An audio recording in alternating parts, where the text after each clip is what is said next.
Muy buen día.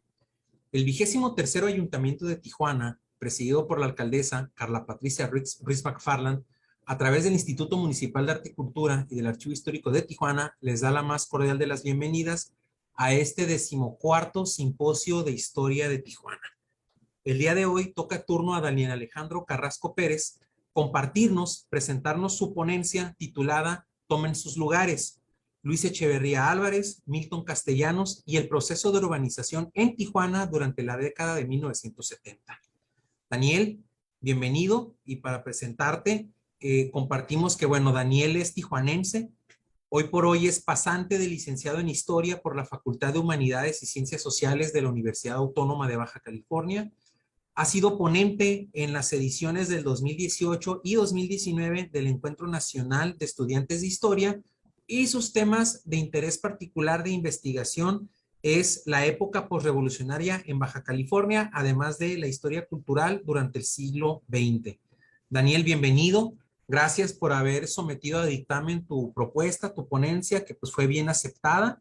Y vaya, Alejandro, sin más, te cedemos la palabra, el tiempo es tuyo, bienvenido, y de nueva cuenta, muchas gracias por tu participación en esta 14ª edición de este Simposio de Historia de Tijuana. Adelante, bienvenido. Gracias, gracias y pues buen día a todos y pues gracias al doctor Beltrán por la presentación y también por pues la oportunidad de estar presentando en este simposio. Vamos a empezar entonces y pues como ya lo mencionó el profesor, la, la ponencia tiene por título Tomen sus lugares. Luis Echeverría, Milton Castellanos y el proceso de urbanización de Tijuana en la década de los 70. Tiene un sentido, ¿no? El título, la primera parte del título, que eso lo vamos a estar eh, viendo más adelante, ¿no? ¿Por qué se llama así?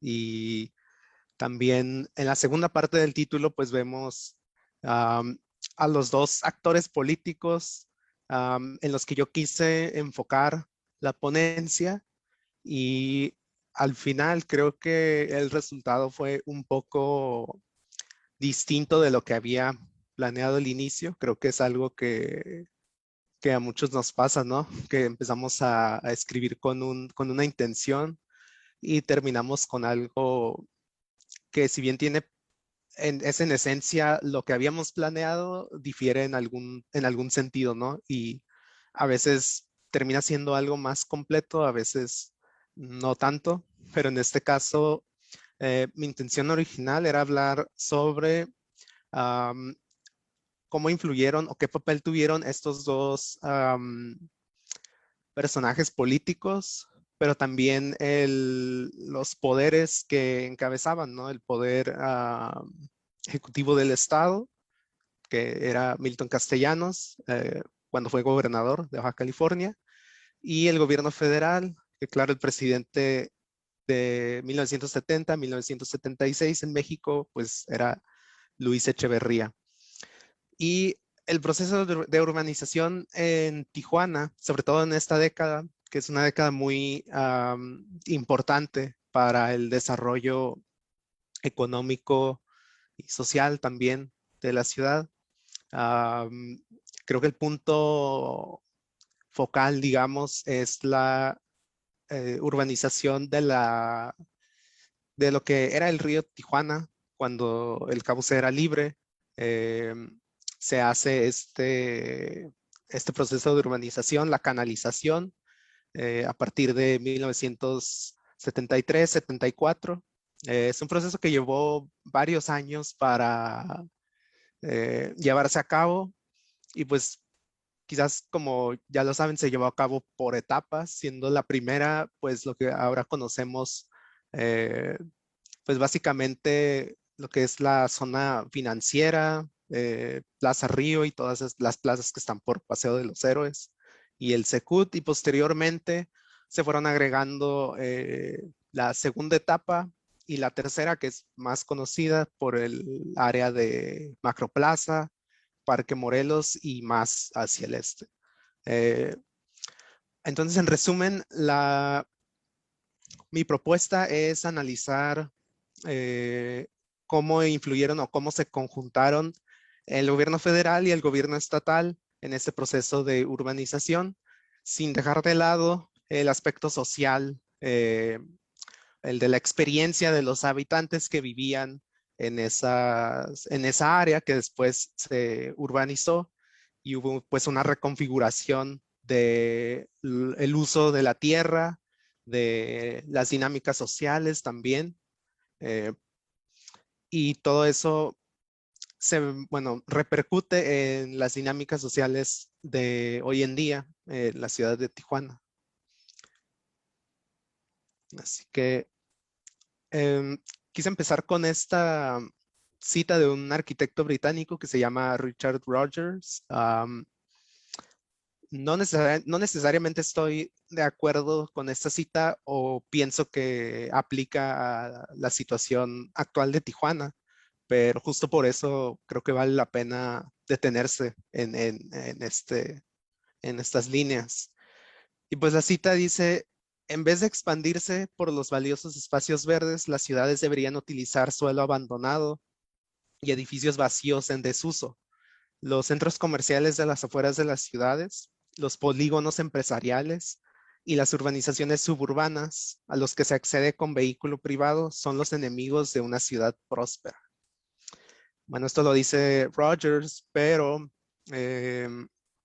si analizamos brevemente la cita, en la ciudad de Tijuana no estoy seguro que podamos hablar de muchos espacios verdes, sobre todo espacios verdes disponibles que no han sido, que no se ha edificado sobre ellos. Y por ejemplo, en cuestión de suelo abandonado e infraestructura en desuso o desocupada, también tendríamos que matizar ahí porque pues sabemos que en cuestión de orografía, ¿no? Del relieve de la ciudad, esta pues también es determinante para definir qué suelos abandonados, por así decirlo, son útiles para construir y pues ese factor también, ¿no? De que la ciudad está, pues su orografía es muy escarpada por zonas, hay muchos cerros, ¿no? Pero también hay partes planas o depresiones, podríamos decir. Todo esto también condiciona qué espacios pueden ser aptos para la construcción y cuáles, por más que estén vacíos, pues no se puede hacer nada sobre ellos.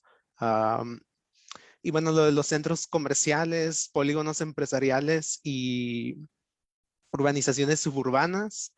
En esta parte solo quiero resaltar que, pues efectivamente Tijuana es una ciudad que se fue configurando para el uso del automóvil. Eh, lo vemos hoy en día con el creciente tráfico, ¿no? Que hay por las calles de la ciudad, que al menos por lo que se dice popularmente, nunca había habido tanto tráfico como últimamente, ¿no? Yo creo que eso aplicaba para todas las épocas, pero es especialmente notorio ahora, sobre todo teniendo en cuenta que no hay mucho espacio por donde desfogar todo este tráfico. Eh, Parecía que el espacio se está acabando en esta ciudad, ¿no? Eh, entonces, Tijuana prácticamente desde sus inicios ha sido una ciudad orientada hacia el uso del automóvil. De hecho, podríamos decir que sin el automóvil esta ciudad no se hubiera podido desarrollar.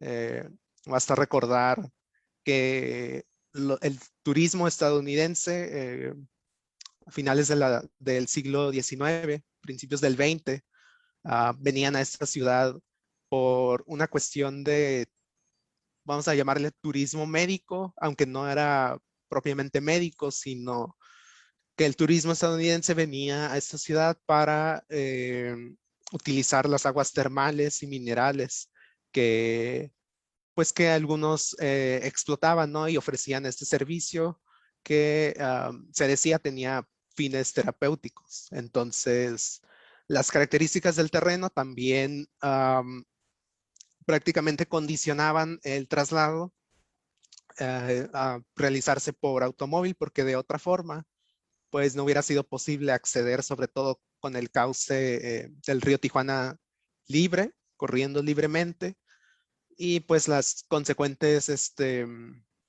pues no sé, inundaciones, el terreno lodoso.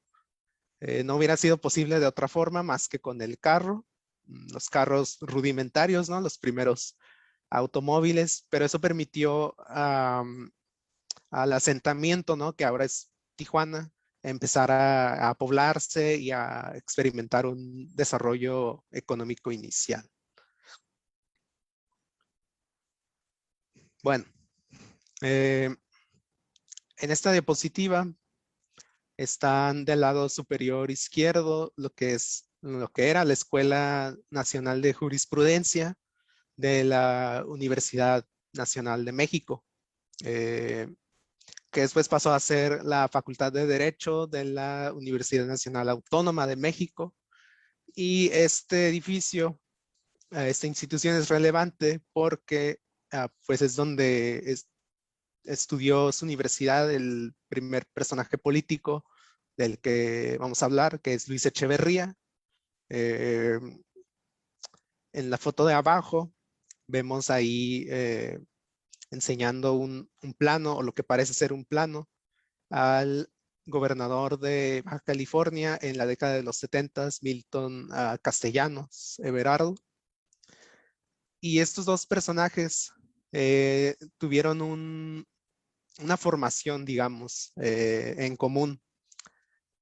Y en esta formación en común, pues, tiene cabida eh, Rodolfo Sánchez Taboada, que también fue gobernador, pero del territorio norte de Baja California, de 1937 a 1944.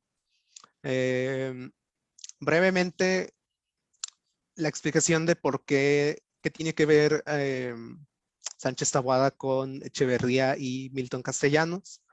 La cuestión es que Sánchez Taboada, después de dejar la gubernatura a un territorio de Baja California, va a la Ciudad de México y se desempeña en el PRI, primero de la Ciudad de México.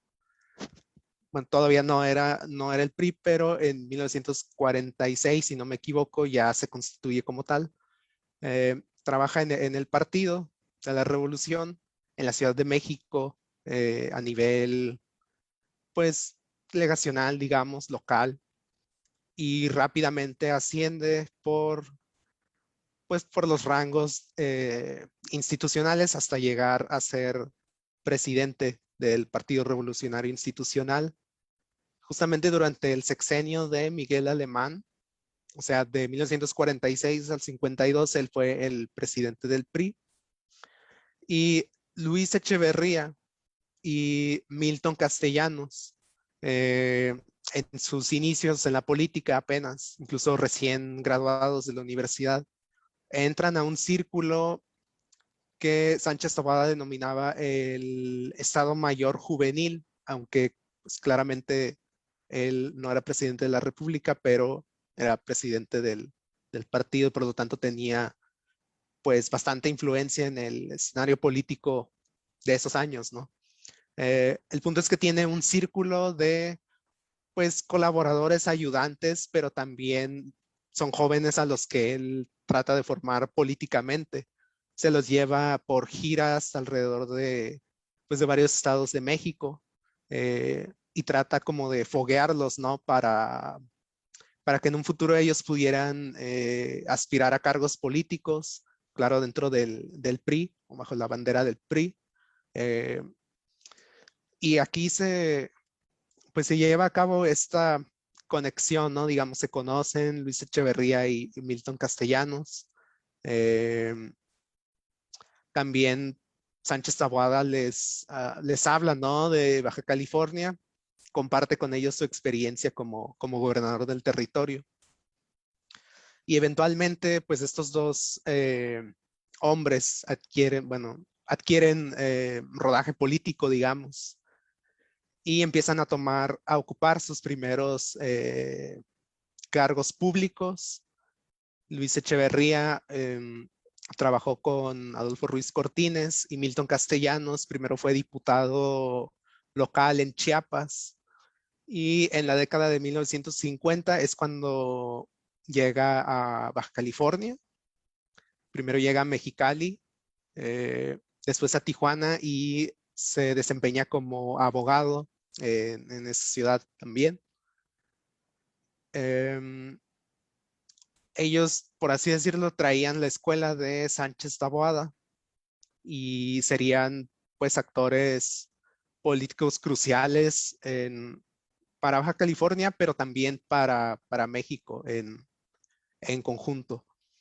Ya después, en 1963, hay un suceso llamativo, ¿no? Quizás no tanto por el acto en sí, que fue la develación en Mexicali de la estatua de Rodolfo Sánchez Taboada.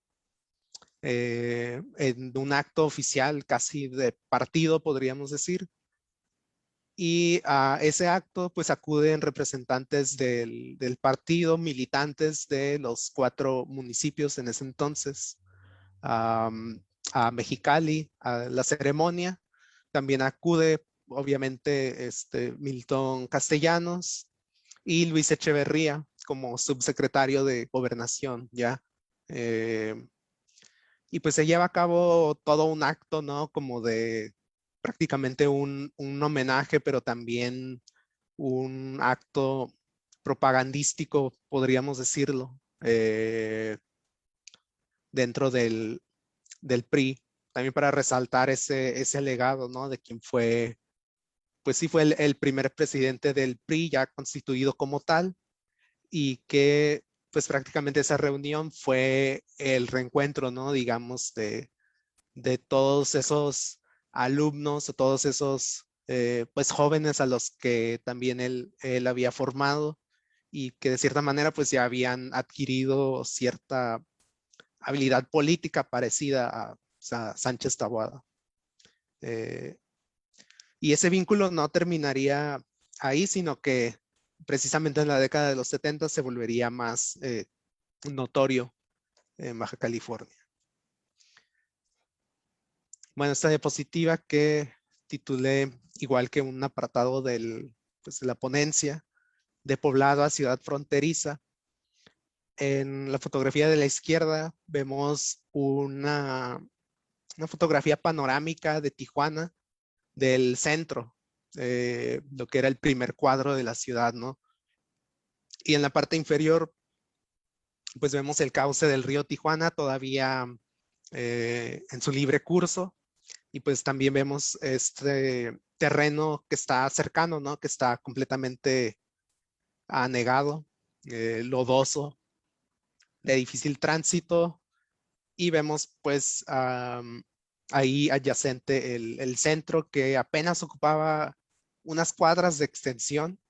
También vemos pues los cerros al fondo, característicos de la orografía de esta ciudad. En esta otra fotografía, si no me equivoco, estos condominios están en lo que ahora es la colonia El Lago.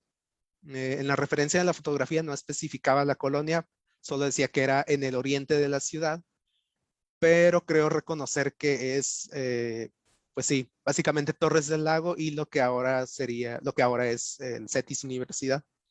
Esto lo pongo a manera ilustrativa, pero también para empezar a resaltar este contraste, ¿no? Como en aproximadamente 70, 80 años, Tijuana pasó de ser un poblado que no abarcaba una gran extensión a una ciudad fronteriza, pues en constante crecimiento, expandiéndose sobre todo hacia el lado oriente, ¿no? El flanco oriente pues de este municipio, que era, pues digámoslo así, el área que mayores posibilidades de extensión tenía precisamente porque había bastante terreno sobre el cual construir. Entonces, hacia la década de los 70 se empieza a explotar toda esta zona este y empiezan a construirse pues zonas habitacionales, comerciales, industriales también, que eso va a ser muy importante para el desarrollo pues, económico de la ciudad. Entonces vemos que este crecimiento en apenas 70 años, pues fue realmente exponencial, ¿no? La superficie de lo que era el poblado se multiplicó muchas veces más hasta constituirse en una ciudad fronteriza que en algún momento se le llegó a denominar la ciudad más visitada del mundo. No sé, yo lo tomo con reservas, pero de lo que sí estoy seguro es que Tijuana pues fue el punto fronterizo más transitado del mundo y quizás todavía lo es, porque no recuerdo o no tengo yo en la mente algún punto fronterizo por el que pasen más personas que por Tijuana y San Diego o San Isidro, si queremos ser pues más precisos. Ni siquiera en zonas como pues los países europeos dentro de la Unión Europea que no tienen restricciones de cruce, ni siquiera ahí vemos esa proporción de flujo que sí observamos en esta ciudad fronteriza. Ahora ya en las 2 o 3 garitas, ¿no? De entrada que están en la ciudad, pero realmente es difícil encontrar otro punto en el que los automóviles y las personas estén haciendo filas interminables para cruzar diariamente. Entonces, creo que esa importancia como, como nodo o como ciudad de transición la sigue manteniendo. Y pues eso también ha repercutido en el desarrollo económico, sobre todo, de la ciudad.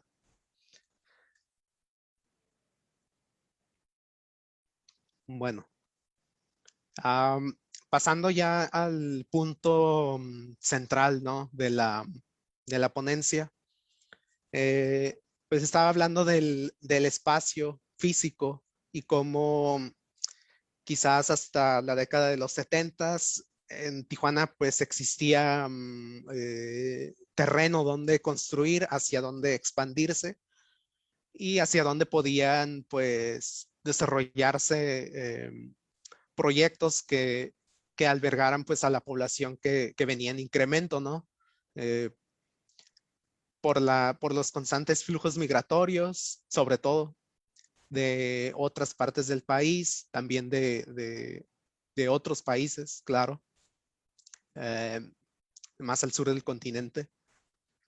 Pero algo empieza a pasar en esta década de 1970 que empieza a dejar, pues a revelar que en realidad el espacio urbano, el territorio urbano va a ser un objeto de disputa en esos años y que lo continúa siendo hasta la actualidad, ¿no? El primero de los casos que utilicé para desarrollar estas ideas fue el del campestre Onada, que este movimiento que fue pues, meramente estudiantil, ¿no? Y político, que pues buscaba que los estudiantes tuvieran un campus universitario porque en estos años y desde que se constituyó la universidad, perdón, eh, pues las escuelas, las distintas escuelas que no eran facultades todavía estaban dispersas eh, pues alrededor de la ciudad. Y esto creo que es más común en universidades del interior del país, o al menos yo lo he visto con más frecuencia, que las facultades o las escuelas están pues alrededor de toda la ciudad, ¿no? Incluso eh, con un propósito, ¿no? De destinar las facultades a las zonas que más lo requieran, por así decirlo, o que estén más cercanas al área de empleo o de intervención, por así decirlo. En el caso de Tijuana, pues esto sucedía eh, igual que en las universidades del interior, había escuelas como la de humanidades que estaba en la colonia Juárez y no tenían un centro que agrupara a todas estas escuelas que después se convertirían en facultades. Y este fue precisamente el detonante de este movimiento de campestre Onada. En 1969 se constituye el bloque estudiantil democrático, eh, con elementos pues, que eran del ala de izquierda radical, ¿no? Digamos, para esos años, de la comunidad estudiantil que hacía activismo, ¿no? Que era políticamente activa. Se constituyen en el 69 y pues claro, hay que tener en mente que en el 68 pues ocurrió eh, pues los sucesos de Tlatelolco, pero en general el movimiento estudiantil no solo en la Ciudad de México, sino también en muchos estados y universidades a lo largo y ancho de México. Entonces ese recuerdo estaba muy fresco todavía. Claro que era un recuerdo negativo de represión, eh, de cooptación estatal, ¿no? Incluso.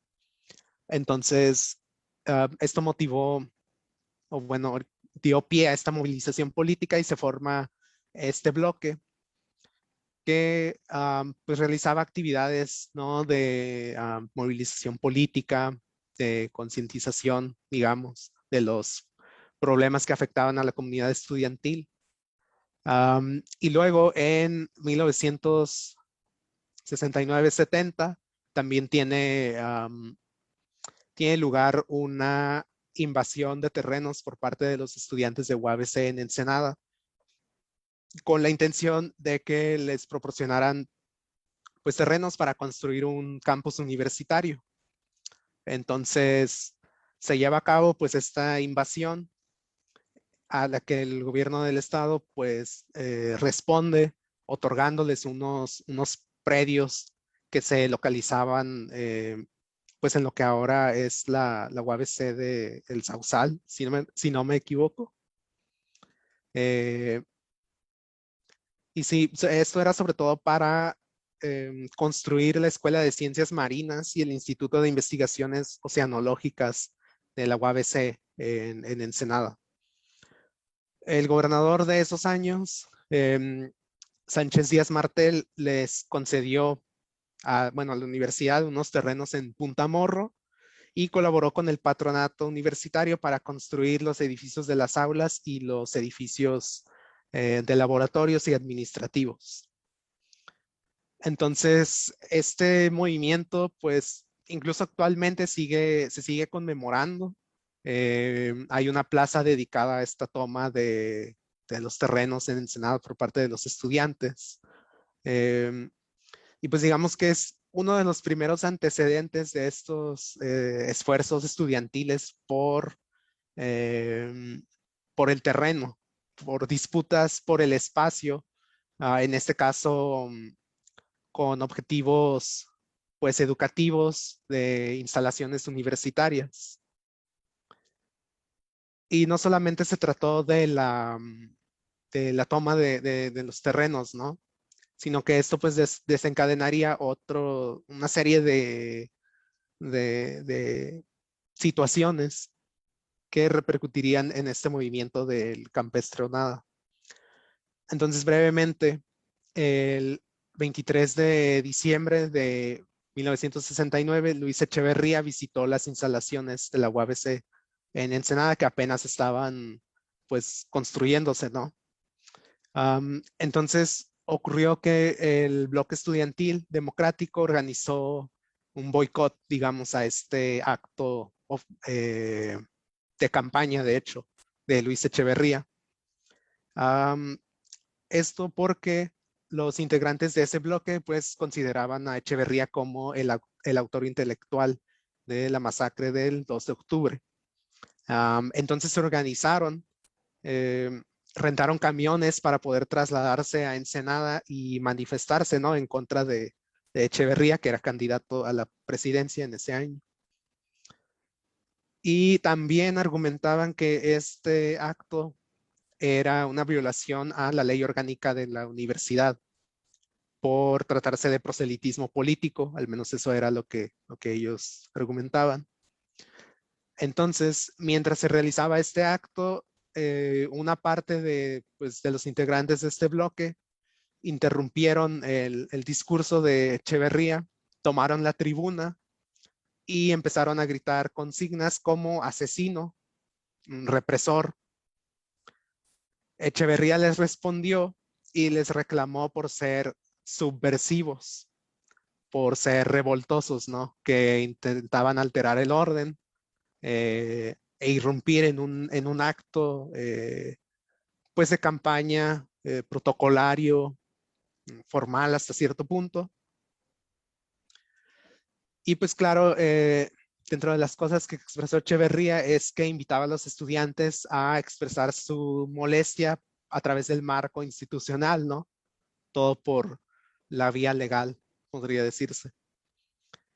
Los integrantes del bloque pues lo acusaron de encabezar un gobierno, bueno, no, aún no, sino de representar a un partido y en general a un régimen que era antidemocrático y que era autoritario y pues que él sería la continuación, ¿no? En caso de llegar a la presidencia de la República, que en ese entonces pues se asumía, ¿no? Que él iba a llegar por ser el candidato del partido oficial, salvo algo muy extraño, no perdería las elecciones de 1970.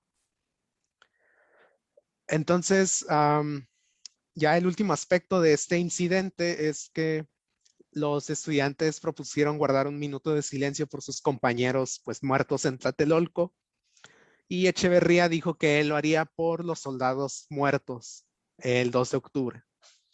Así que realmente el candidato no mostró pues una actitud, no sé, en favor de esta conmemoración que trataban de hacer los estudiantes, sino que pues claro se mantenía apegado a la versión oficial de que había sido un enfrentamiento, que incluso los estudiantes habían disparado primero, etcétera. Y pues bueno, pidió un minuto de silencio por los soldados, por los elementos del Estado, que claro, para los integrantes del BED, pues eran el brazo represor del Estado. Bueno, pasando a otro aspecto de este movimiento o de estos movimientos estudiantiles. Para 1968 la UABC pues atravesaba una crisis económica, no se juntaban los fondos necesarios para seguir operando la universidad y la contribución pues del gobierno del estado era insuficiente, así lo consideraban las autoridades, pero sobre todo los estudiantes. Y entonces el rector Soto Gil y el gobernador Sánchez Díaz pues acordaron en 1968 que se creara un impuesto del 10% para el sostenimiento de la educación universitaria. Entonces, de este impuesto, el 75% iba a ser destinado directamente a la UABC y al patronato. Sin embargo, durante el año siguiente, los pagos se retrasaron y la situación crítica pues se siguió agudizando. En ese año se llevó a cabo un paro escalonado como estrategia de presión para que el gobierno del estado realizara los pagos. Y en ese mismo año el gobernador y las autoridades universitarias llegaron a un acuerdo para que se saldara la deuda a plazos en ese año y se entregaran 3 millones de pesos adicionales para construir más instalaciones. Bueno, todo eso no terminaría ahí, sino que en 1971 el conflicto estudiantil y la disputa por el espacio se agravó. Los integrantes del BED decidieron convocar a una marcha hacia el Club Campestre con la intención pues de que se les entregaran los terrenos para edificar ahí el campus de la UABC en Tijuana. Y hay que recordar que existía una disputa por parte de ICSA, de Inmuebles Californianos, una empresa que pues afirmaba ser la poseedora de los derechos de sucesión de la familia Argüello. Entonces, ellos argumentaban, y esto lo argumentaron en instancias judiciales, que les correspondían pues las 57 hectáreas del Club Campestre y prácticamente la mayor parte del espacio sobre el que se asentaba la población de Tijuana en ese entonces. Los socios del club, por otra parte, argumentaban que Abelardo L. Rodríguez les había hecho una concesión de los terrenos antes de morir, y un juez federal que se llamaba Javier Vergara avaló esa versión, y en un principio declaró a los socios del club como los poseedores legítimos, ¿no? de las instalaciones. Entonces todo esto agitó pues al estudiantado, ¿no? Y esto los motivó a tomar las instalaciones del Club Campestre en febrero de 1971. Rompieron todas los sellos, los cercos policiales que se habían instalado ahí, irrumpieron en el club y tomaron las instalaciones. Algunos de los socios que se estaban resguardando ahí, justo por la disputa que tenían con ICSA y ahora también con los estudiantes, pues tuvieron que refugiarse en la cocina, ¿no? Mientras los estudiantes tomaban las instalaciones del club. El presidente del Consejo Administrativo del Club Campestre, Miguel Calete Anaya, fue a la Ciudad de México para dialogar con Echeverría y, pues claro, tratar de llevar las cosas a su favor y a favor de los socios. Mientras tanto, los estudiantes, pues en un principio tomaron las instalaciones, pero después hicieron uso de ellas, y es a lo que viene esta imagen. Además de actividades pues políticas, ¿no? También se llevaron a cabo actividades culturales y se tomaron clases en las instalaciones del Club Campestre. Mientras tanto, hubo pues un asalto nocturno a las instalaciones para terminar de ocuparlo por completo, en el que casi 200 personas saltaron el alambrado y el cerco policial, subieron por la azotea y bajaron para romper pues los candados y los sellos que tapaban la entrada al club para que sus compañeros pudieran entrar y apropiarse casi por completo de las instalaciones.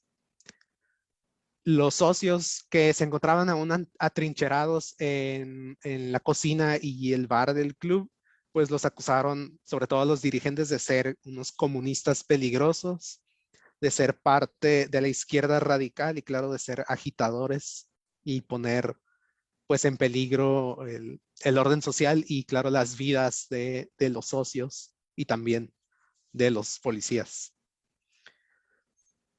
En todo este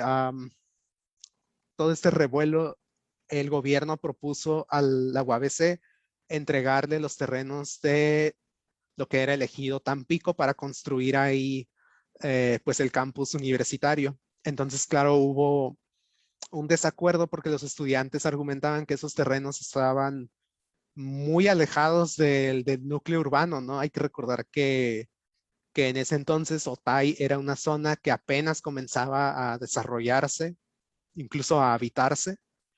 Entonces tampoco existía pues mucho transporte público para poder llegar a un eventual campus en Otay. Por eso se oponían a que el gobierno, a que la universidad aceptara ese convenio con el gobierno, y pues se mantenían firmes en que querían las instalaciones del campestre o nada, o no habría acuerdo con el gobierno y con las instancias judiciales.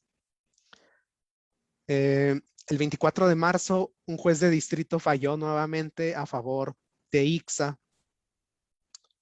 Mientras tanto, en la Ciudad de México se anunciaba a Milton Castellanos como candidato a la gubernatura del estado de Baja California por el PRI. Entonces, el 1 de abril, Luis Echeverría pareció mandar un mensaje desde un discurso que pronunció en la Universidad de Guadalajara. Pareció lanzar un mensaje a estos estudiantes de que aceptaran, como él pues propugnaba, no aceptar la vía legal, y los instaba a que, y voy a citar el discurso textualmente: si los jóvenes quieren una dictadura, una anarquía o el caos infecundo, que salgan a las trincheras a buscar el cambio social. Pero si están convencidos de las vías pacíficas, estas están abiertas, por lo que deberán continuar buscando la realización de los postulados constitucionales. Y bueno, no solamente se refería pues al ambiente de efervescencia política, ¿no?, en Tijuana, sino también a otros focos de mucha actividad política en otras universidades de los estados de la República, pero siempre conminando a que siguieran la vía institucional y de alguna manera condenando estos pues actos de movilización política, básicamente.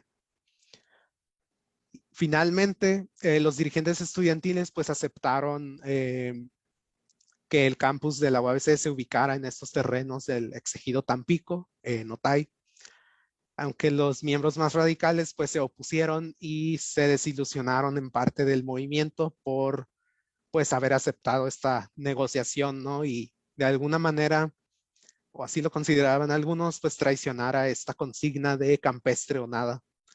Pero pues se vieron, digámoslo, orillados a negociar y a aceptar estos terrenos, alejados del núcleo urbano, de la urbanización, pero finalmente conseguirían el espacio donde edificar un campus universitario, y esto con pues los beneficios que conlleva, ¿no?, un terreno más extenso, la posibilidad de abrir nuevas escuelas y facultades y de incrementar la matrícula. Y bueno, actualmente, y esto ha resonado mucho en los medios, también el Club Campestre ha sido objeto de un intento de expropiación o de reconversión de un club privado donde se practica el golf y otras actividades a un parque público. Esto otra vez a causa de la disputa por el espacio, ahora ya escaso. Ya ni siquiera hablemos de espacio para edificación, sino de espacio para áreas verdes. Y pues bueno, saben que desde el gobierno del estado se promovió, ¿no?, como esta iniciativa de expropiar el club para construir un parque público. Claro, un sector de la población que se opuso y otro que pues se manifestó a favor. Pero esto viene a remarcar que esas disputas no solamente se zanjaron en la década de los 70 y se resolvió pues el problema, ¿no?, sino que continúan hasta el día de hoy y van a continuar, se van a agravar en las siguientes décadas, porque Tijuana no va a dejar de crecer demográficamente, económicamente, en cuestión de infraestructura no va a dejar de crecer, y tarde o temprano el terreno, el espacio urbano pues va a ser insuficiente para satisfacer todas estas necesidades. Si ya lo es, si es escaso ahora, pues lo va a hacer mucho más en los siguientes años y en las siguientes décadas. Bueno, aquí estas dos imágenes del movimiento. De hecho, esta imagen que voy a regresar, la de la izquierda, y en esta diapositiva también la de la izquierda, es una manifestación que se realizó en la calle Segunda entre Niños Héroes y Constitución, justamente enfrente de lo que era el Palacio Municipal, en ese punto emblemático, ¿no?, de la ciudad y con tanto peso, no solo político, sino también simbólico. Eligieron los estudiantes para realizar sus manifestaciones, para concentrarlas, sobre todo porque aquí vemos cómo pues realizaban estas movilizaciones a lo largo de la ciudad. Y claro, esta ala más radical, aunque en realidad podríamos decir que todos los estudiantes o la mayoría de ellos tendían a a estar políticamente ubicados en la izquierda, ¿no? Porque después de todo también se trataba de un movimiento de resistencia en contra de, de la opresión estatal o lo que ellos pues realmente veían como opresión por parte del gobierno. Entonces se manifestaban con campestre para el pueblo, queremos universidad, entre otras consignas. Bueno, está este otro caso que probablemente no sea tan, ¿cómo decirlo?, llamativo o representativo de lo que estamos hablando de los movimientos estudiantiles y la urbanización en los 70s, aunque yo creo que sí, que es la federalización de la preparatoria Lázaro Cárdenas. Esta preparatoria que en un principio fue preparatoria por cooperación y también escuela nocturna para trabajadores, pues se asentó en lo que era pues los terrenos del Casino de Aguacaliente, muy concurrido en la década de 1920 y 1930 hasta que se deroga la ley Volstead y el turismo estadounidense pues sufre un declive en la ciudad de Tijuana y orilla también a que el casino cierre. Pero durante aproximadamente 10 años pues fue un punto de encuentro de no solamente de turistas, sino también de personalidades del cine. Eh, Incluso se dice que Al Capone alguna vez visitó el casino de Aguacaliente, ¿no? Entonces, personalidades muy notorias de la época se reunían eh, a pues apostar, a bailar, a disfrutar del alcohol, ¿no? Y de los placeres pues físicos, ¿no? Eh, bueno, el punto es que Lázaro Cárdenas también como parte de unos esfuerzos por reconfigurar la actividad económica, pero también moralizar a la región fronteriza, pues manda a cerrar el casino y en los años siguientes el casino entra en un estado de abandono hasta que en la década de 1940 se empieza a habilitar como una preparatoria y también la secundaria. Eh, entonces, realmente la preparatoria y la secundaria, pues en sus inicios no contaban con la infraestructura y con la capacidad administrativa, digamos, con la que cuentan hoy en día. Cabe recordar que en estos años realmente eran pocas las escuelas que operaban en Tijuana, tanto privadas como públicas. Entonces, sobre todo para la educación universitaria, los estudiantes tenían que trasladarse a las universidades del interior del país, ya fuera la Universidad Nacional, la Universidad de Guadalajara u otras. Eh, entonces, hay algo muy curioso, ¿no? Que yo he revisado algunos periódicos de esa época y me he encontrado con notas donde se anunciaba, no sé, Juanita Pérez realizó un viaje a la Ciudad de México para empezar su educación universitaria, estudiar la licenciatura en enfermería. Y ese tipo de notas se repetían constantemente, probablemente no eran diarias, pero sí eran muy frecuentes. Y eso nos habla de que realmente la infraestructura educativa, la oferta educativa en la ciudad de Tijuana era insuficiente, aunque la población no era tan numerosa como en las décadas siguientes, pero ya había una necesidad de abrir nuevos espacios educativos porque la gente tenía que trasladarse a otros estados para pues, realizar sus estudios. Entonces, que alguien fuera a estudiar a la universidad, pues era objeto de una nota, ¿no? De, de un espacio en el periódico porque era un acontecimiento notable para el poblado o la pequeña ciudad de Tijuana. Con el paso de los años y con el incremento de la población, pues esta necesidad de espacios educativos se volvió todavía más imperante, ¿no?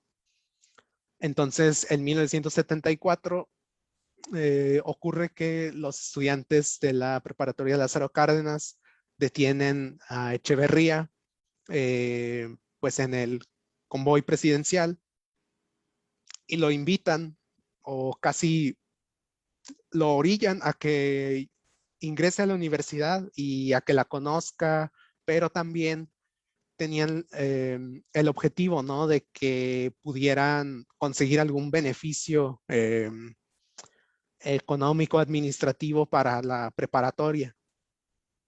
Entonces, todo esto desemboca en que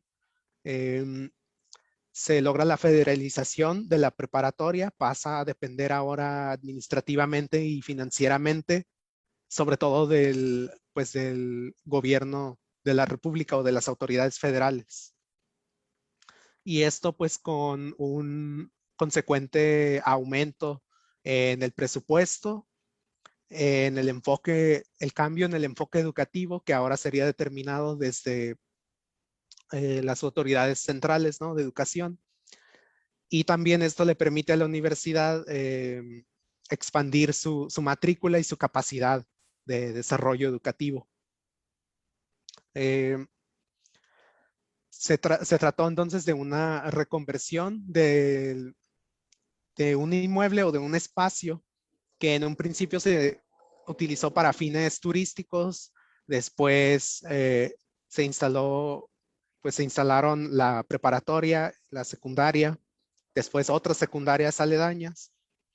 Y para la década de los 70 se logra pues este hito, ¿no? Que también vino a aliviar en parte la necesidad de espacios educativos para pues los jóvenes, los adolescentes de Tijuana. Y Echeverría, claro, pues quería proyectar esta imagen muy favorable hacia el estudiantado, así que accedió, claro, a las peticiones de la comunidad pues, preparatoriana. Incluso hay un detalle ahí bastante curioso, como la plaza cívica pues de la preparatoria se llama Plaza Cívica Salvador Allende, así que no es casualidad. No solo tiene que ver con las relaciones políticas, diplomáticas que tenía Echeverría con Salvador Allende, sino también, pues ahí tiene un propósito también político, propagandístico, ¿no? Digamos, porque pues realmente la juventud, los adolescentes de preparatoria, universidad, pues eran muy afines a la figura de Salvador Allende, era bastante querido y respetado por la comunidad estudiantil. Eh, Así que no es casualidad, hay fines simbólicos también. En esta foto de la derecha, pues vemos el Salón de Oro de lo que era el casino de Aguacaliente. Eran instalaciones muy bien ornamentadas, muy ostentosas. Entonces no es poca cosa decir que todo esto se haya convertido en una preparatoria y en varias secundarias aledañas. Que es un proceso bastante curioso y que pues refleja las intenciones de los gobiernos postrevolucionarios o ya cercanos incluso a la mitad de siglo, y también pues acompaña este proceso de desarrollo demográfico urbano de Tijuana. Ahora pasamos a este caso, que es el de Cartolandia y el lecho del río Tijuana. Igual que en la ponencia, el apartado se titula El espacio que no les corresponde. Y de hecho, el título de la ponencia, Tomen sus lugares, viene al caso en esta sección. Y en un momento se va pues a entender de mejor manera, ¿no? Ya brevemente, para no abarcar mucho tiempo, Cartolandia básicamente eran asentamientos irregulares, casas construidas con material de desecho que estaban en el lecho del río Tijuana hasta 1970, que se hace esta reubicación, sobre todo a los terrenos que están en la ahora colonia 7076. Entonces a toda esta gente que vivía aquí se les desaloja, se les reubica para que en el espacio del río Tijuana, y disculpen el inconveniente aquí con las diapositivas, se lleva a cabo pues la urbanización, la canalización del río, y se desarrolla pues todo un proyecto de infraestructura, un proyecto financiero, comercial, que da lugar pues a la conformación de un nuevo centro neurálgico, ¿no? De la ciudad, aunque también podríamos decir que Otay está comenzando a hacerlo, o que ya lo está haciendo desde hace varios años. Y como creo que hay personas que pues son de otros estados que nos están viendo, este es el aspecto actual de la zona del río Tijuana. Aquí vemos la canalización del lado izquierdo. Aquí el distrito financiero, plazas comerciales, incluso el Centro Cultural Tijuana. Así que se concibió como un centro comercial, pero también cultural. Y en la década de los 80 se construye este museo que trata de resaltar también la mexicanidad o los valores mexicanos en la frontera, que no se pusieran en riesgo por esta condición geográfica de vecinidad con los Estados Unidos. Prácticamente ya para ir cerrando, quise extraer esta frase que está citada en un libro que se llama Empapados de Sereno, el movimiento urbano popular en Baja California de 1928 a 1988, del doctor José Manuel Valenzuela Arce. Y dice, al Estado les resultaba muy costoso sacar a la gente y empezó a aprovechar los periodos de lluvias para declarar zonas en peligro de inundación para luego desalojar. Cada periodo de lluvias era un desalojo.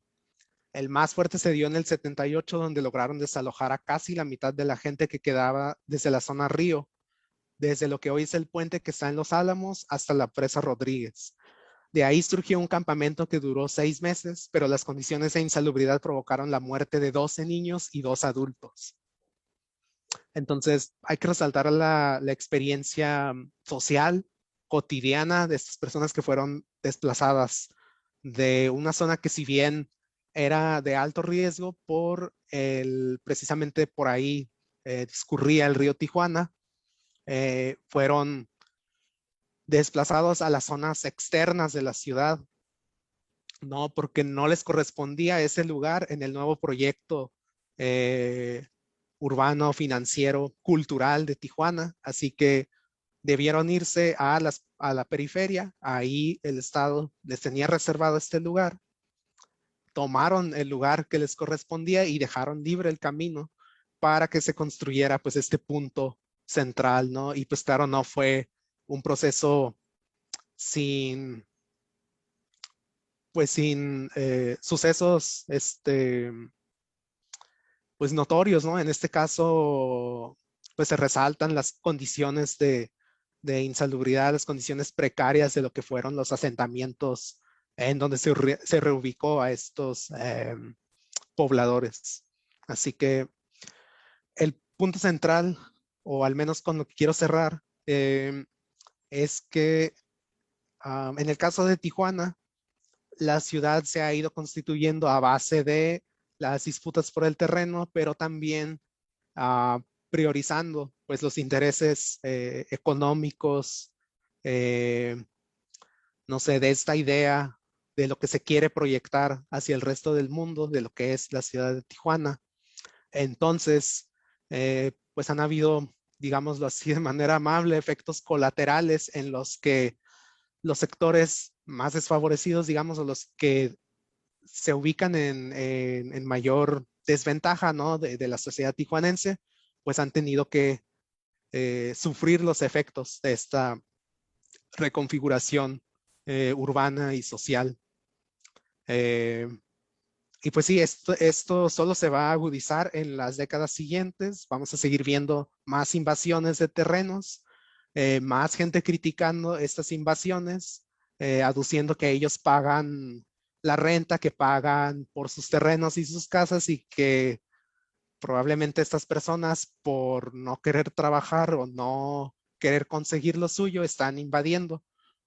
Pero lo podemos ver de esta forma, o también podemos irnos a las causas históricas, sociales, culturales, y podemos ver que influye más, ¿no? La precariedad económica, la precariedad social, el flujo migratorio, eh, todas esas relaciones económicas, ¿no? De capital eh, urbano, capital financiero. Entonces no creo que podamos pues simplemente llegar a esa conclusión, ¿no? Sin ver el panorama completo, ver que estas situaciones han estado presentes en la ciudad de Tijuana desde hace décadas, prácticamente desde la constitución de la ciudad. Y pues ya prácticamente en materia pues de política pública, esto será muy importante, ¿no? De resolver, o ya lo es, eh, y es algo que va a caracterizar el desarrollo de la ciudad, que no va a parar en las siguientes décadas. Pues realmente eso fue todo. Eh, Espero haya quedado algún punto ahí de fijación, digamos, de lo que es la ponencia. Eh, es muchas cosas a la vez, pero pues sí, como lo dije, eh, empecé con una idea y al final la escritura me llevó hacia otros caminos que incluso no, apenas estoy pues revisando, ¿no? Entonces, sobre todo creo que esta década da mucho de qué hablar en cuanto a la historia urbana, historia reciente de la ciudad de Tijuana. Y pues sí, eso sería todo. Y pues muchas gracias por su atención. Muchas gracias, Daniel. Muchas gracias a ti por tu participación. Vaya, por supuesto que es un tema más que interesante. De pronto, sobre la forma en que está configurada la ciudad o no, urbanísticamente, ¿no? Ese caos, ese desorden al que siempre aludimos, bueno, pues por supuesto que se explica desde la historia, ¿no? Nunca hay que perder de vista que la historia en realidad no es una ciencia del pasado, es una ciencia del presente. El historiador, el investigador, en tu caso, debe hacerse las preguntas desde su presente y acudir al pasado para explicar eso que el historiador, la historiadora está observando desde su presente, ¿no? Entonces es más una ciencia del presente que del pasado, aunque vaya, pues utiliza el pasado para explicar el presente y la realidad de hoy es lo que tú estás comentando, ¿no? Tijuana ha pasado por varios procesos de configuración urbana. Uno de sus puntos coyunturales, si no es que el punto coyuntural, yo estimo en lo personal que fue la canalización del río y a partir de ahí la expansión hacia el este, que vaya, pues es la zona en que esos que reclaman, que los que invaden es gente sin qué hacer, es gente que no quiere trabajar, que no quiere pagar. Bueno, es sobre la cual, esa zona es sobre la cual se han concentrado, ¿no? Esos procesos de configuración o de invasión tenidos en cuenta como irregular, pero vaya, ¿por qué se han dado? Bueno, pues hay que acudir a la historia, como tú bien lo estás haciendo, para explicar esas disputas por los espacios que, bueno, se pueden rastrear, se pueden argumentar de una manera muy interesante a partir de la década de 1970, ¿no? Yo opino que la historia, que el nacimiento de la ciudad es precisamente, se da a partir de una situación de irregularidad, ¿no? Es esa definición del plano de Zaragoza, esa ciudad a ser construida en la parte norte del rancho de Tijuana, que pues en realidad fue algo ficticio, ¿no? El ingeniero Ricardo Orozco planeó algo que en la realidad no podía llevarse a cabo, ¿no? Por las características de la orografía, por las características del espacio de esa Tijuana que en ese momento pues todavía era un rancho, pero que ya estaba teniendo una pequeña configuración de localidad, de población, una pequeña configuración urbana alrededor de la aduana, que bueno, pues justamente no era, se estaba viviendo quizá la primera invasión de terrenos de la historia de Tijuana, ¿no? Los Argüello deciden lo que decidieron en 1889 no únicamente para darle un acta de nacimiento a Tijuana, que por supuesto esa fue la menor de las intenciones, es más, no lo tenían en mente, ¿no? En realidad ellos querían resolver una disputa por la herencia de los terrenos, por un lado, pero por otro también porque los terrenos estaban empezando a ser invadidos. Entonces lo que querían era vender para repartirse el dinero y terminar con la controversia sobre la muerte intestada de Santiago Argüello Moraga y eventualmente también de su viuda, ¿no? Doña Pilar Ortega. Este, pero vaya, los planos también, los planos de la Tijuana de entonces, pues nos dicen muchas cosas, ¿no?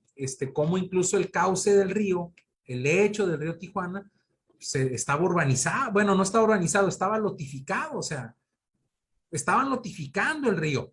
¿Sí me explico?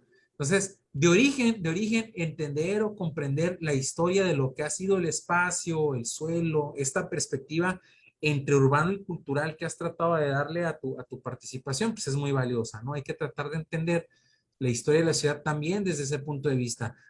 Eh, Abordaste muchos puntos y muy interesantes, entre ellos la cuestión de los estudiantes, la toma del campestre, pero bueno, es un espacio en disputa derivado de, ¿no? Derivado de, no es casualidad que todo esto sucede, bueno, no todo esto, ¿no? Pero por lo menos los puntos de inflexión que tú estás abordando no es casualidad que ocurre en la década de los 70, ¿no? La ciudad se está expandiendo, la ciudad está buscando nuevos espacios de desarrollo y bueno, pues hay especulación inmobiliaria como al principio de la historia de Tijuana, ¿no? Lo que sucede con los Argüellos es parte también de una burbuja y una especulación inmobiliaria al sur de California, la presencia de oleada de turistas, inmigrantes, en fin, analizar la historia de la ciudad desde esa perspectiva, pues nos puede dar muchas luces de lo que está sucediendo hoy en día y de lo que tú bien dijiste, lo que va a seguir sucediendo, ¿no? Ante el fenómeno de la verticalidad, pero por supuesto ante el fenómeno continuo y que está lejos de acabarse, pues de la migración, ¿no? Gente que busca, que llega, perdón, buscando oportunidades de desarrollo, trabajo y pues por supuesto de espacios para vivir, ¿no? Y en el entendido que Tijuana ya está saturada, bueno, pues vamos a seguir viendo esto que tú bien estás señalando, ¿no? No por nada hoy por hoy Tijuana es la localidad, es la ciudad solamente después de la Ciudad de México, ¿no? Tijuana hoy por hoy pues, es la ciudad más habitada, más poblada del país. Por eso los problemas que estamos enfrentando, por eso los problemas que estamos experimentando y que, bueno, van a obligar a Tijuana a seguirse redefiniendo, ¿no? Y entre ellos, bueno, pues seguir abordando, o mejor dicho, empezar a abordar desde la óptica histórica esto que tú bien estás planteando, ¿no? Las disputas por los espacios, ¿no? Los procesos de urbanización entre la demanda social, la realidad cultural, pero también la polémica de lo político. Así es de que muchísimas gracias, Daniel, gracias por tu participación. De nuevo, gracias a todos, tanto al ponente como a nuestro público que puntualmente han seguido las transmisiones del 14º Simposio de Historia de Tijuana y las actividades del Instituto Municipal de Arte y Cultura en lo general. Gracias a todos, una vez más, a nombre del 23º Ayuntamiento de Tijuana, a nombre de nuestra alcaldesa Carla Patricia Ruiz McFarland y por supuesto a nombre del Instituto Municipal de Arte y Cultura y del Archivo Histórico de Tijuana. Sigamos pendientes de lo que resta del 14º Simposio de Historia de Tijuana y muchas gracias. Hasta pronto.